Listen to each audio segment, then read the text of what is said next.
Hello everyone, Skippy here, and welcome to One Piece episode 1042, directed by Shigeyasu Yamauchi, and supervised by Shaolei Lee, Takuya Imakaro, Mami Kotoku, and Shang Zhen Lei. While animation-wise I'm not sure what to expect, because Studio Masket, even with some good freelance Japanese talent, can be hit or miss like any outsourcing studio, Shigeyasu Yamauchi being at the helm does excite me a whole lot for what this could bring directorially, especially because it's not all action, which can end up being one of his biggest pitfalls in modern time. Working with a lot of content within this section that'll cut from character to character and seemingly including some filler in a reanimated flashback that'll lead right into Robin's fight, who's up next after Frankie. So what will legendary director Yamauchi bring to the table here, and will it be a good transitional episodes of sorts between the Tobiropo fights? Let's take a look and find out.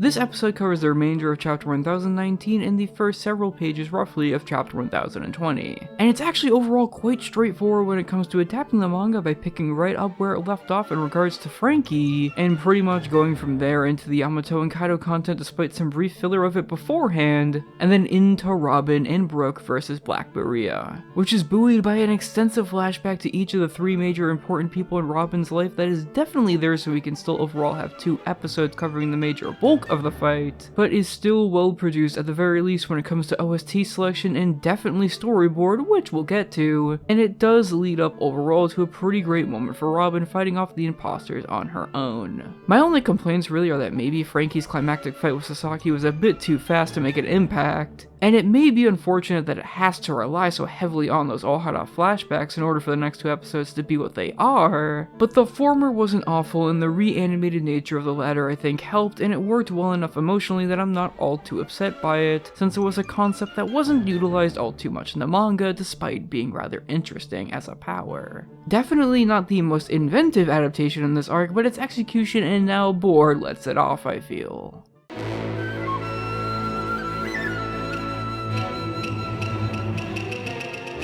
While some still may not really enjoy his action board as it can sometimes be slow and confusing, and that does happen a fair bit here, Yamauchi largely surprised me with some pretty cool angles for it in spite of that at least made it feel visually interesting, and not like an underwater fight like it can tend to feel like in his storyboards. And in general, his overall compositions and color usage keeps everything bold and popping even in such simple stuff like the backgrounds and the flashbacks that flex his veteran status as a director hard, even if there could have maybe been some slightly better execution to some bits here and there. And when the art from the folks at Studio Masket is either heavily corrected by Chief Supervisor Keiichi Ichikawa or helped by the Japanese freelance staff, and 1042 is an outsourced episode that I don't mind. You won't be writing essays about it for years to come, but it was a largely inoffensive episode despite the dragging, and that's really all I could ask for when I wasn't expecting the world out of it to begin with despite the great director at the helm. And next week looks like it'll be a real kicker back into the in-house episodes with episode 1043, that is assistant director Sho Matsui's debut as an episode director, taking from Yutaka Nakashima's board, and it looks surprisingly much better than I expected to start with already, with colors galore and really good looking animation being plentiful in the preview that'll only be helped by the already good looking art from Kitasaki and Inoue. Anyways guys, that's it for now. I'm Skippy, and I've never seen General Frankie emote like that before.